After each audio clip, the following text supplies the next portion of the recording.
the soap industry, it's overly promoted. Is that right? Well, all hygiene products, they often started with this idea where they created this idea that you were unclean unless you used it. So the classic example is Listerine promoted the idea that halitosis was a specific condition that you could have without knowing about it. They invented this medical-sounding term, halitosis. They coined the term. Before that, no one thought, I have bad breath, until they, through relentless ads, made us think that way. Soap industry did the same thing. They promoted the idea that you should bathe every day, and that if you don't, you're like covered with a film that you need to get off, you know. And it's so effective. I mean, I today, you know, bathe with soap every day. Despite knowing this, despite doing the research, despite talking to a dermatologist on our show saying, you don't need to use soap every day, you know, you'll dry out your skin maybe if you do. I still do it because it's been instilled in me from childhood. But isn't it also, we'll start to smell bad? I mean, after a day or two, I mean... Yeah, but there's gradations to it. Yes, of course, you know, you should bathe when you're you know, dirty or whatever.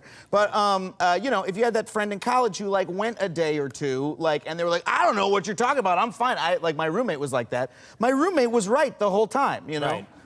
Well, you have a thing about... You're welcome, Ben. Yeah. You have a thing about TOMS shoes. Oh, yeah, TOMS shoes. So TOMS shoes started the buy one, give one campaign, right?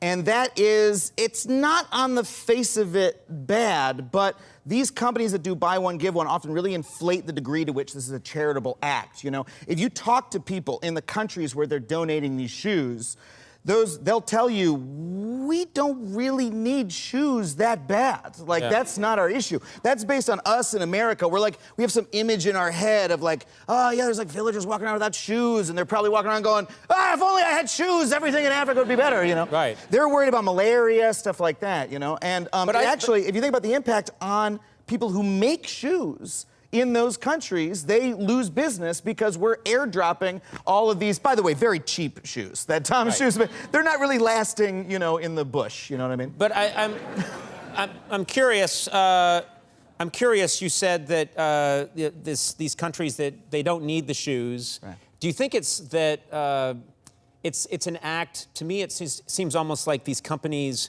want to make you feel less guilty about shopping. Yeah. So if you buy the product, you'll probably, if they give you some sort of grander gesture that you're making when you buy, you know, buy this Lamborghini and we'll send some onions to this country, maybe you feel better about buying the Lamborghini. Exactly, exactly. I mean... But that's sort of, I think, psychological underpinning. And when you talk to people who work in international development, they say the problem with these companies is that there's so much focus. All of the focus of the pitch is on how it's going to make you feel as a consumer. It's all focused on the American buying the shoe. Oh, now when you buy the shoe, you're going to know you're going to make a good deed. Why are they giving away shoes? Because they're a shoe company trying to sell shoes. Right. They're not going to, you know, Uganda saying, what do you guys really need? Otherwise, they wouldn't be giving them shoes. It's in order to make the sale.